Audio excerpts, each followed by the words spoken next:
যে প্রতীক বরাদ্দ হয়েছে আজকে আপনার তো প্রতীক আগের থেকে মনে হয় সিলেক্ট ছিল আপনি আজকে যে পোস্টার লাগাই ফেলছেন ইনশাল্লাহ যে আজকে মোটামুটি আপনারা আজকে থেকে প্রচারণা শুরু হবেন ইলেকশনের বিষয় নিয়ে আপনি কিছু কথা বলবেন?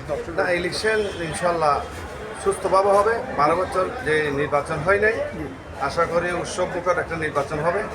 আমরা সকলে মিলে অংশগ্রহণ করি 57 জন।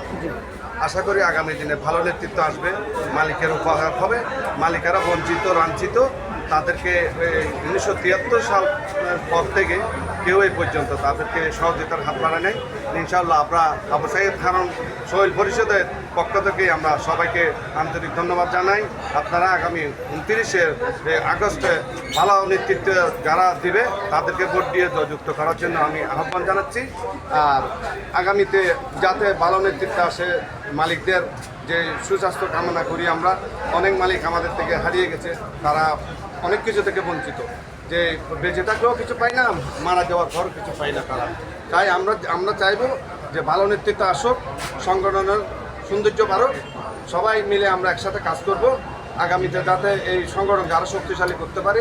চট্টগ্রাম বন্দর নিয়ে এই চট্টগ্রাম বন্দর ট্র্যাক মালিক সমিতি, এটা বন্দরের একটা বড় ধরনের